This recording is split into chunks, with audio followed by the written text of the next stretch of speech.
गेल्या वेळेला याच भाजपने आपल्याबरोबर दगाबाजी केली आणि म्हणून आपल्याला महाविकास आघाडीचं सरकार स्थापन करावं लागलं।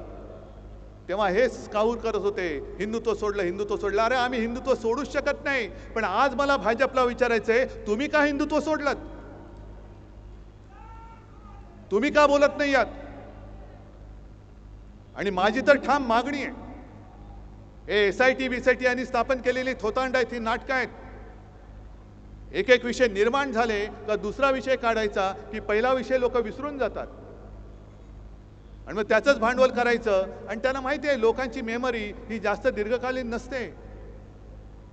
पण मंदिर लुटीचा विषय आम्ही जोपर्यंत धसाच लागत नाही तोपर्यंत आम्ही सोडणार नाही। मुंबईमध्ये केले, नागपूरमध्ये केले, मी तर राज्यात सगळीकडे जाणार आणि बाहेरच्या राज्यात अगदी अयोध्येला आणि काशी विश्वनाथ त्याच्या सुद्धा दर्शनाला जाऊन मी महाआरती करेन।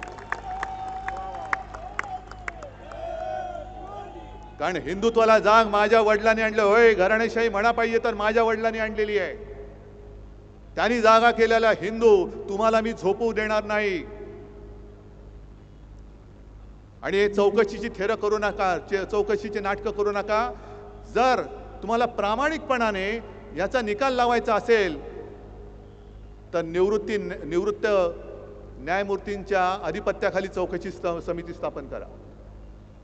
आणि न्यायमूर्ती सुद्धा गोगलगाईसारखे नकोत, तबका आणि आरत्या ओवाळणारे नकोत, तर निस्पृह आणि निष्पक्षपातीपणाने काम करणारे अभय ओकांसारखे निवृत्त न्यायाधीश तिकडे नेमा आणि मग दूध का दूध पाणी का पाणी बघा कशात काय ते शोधा तुम्ही।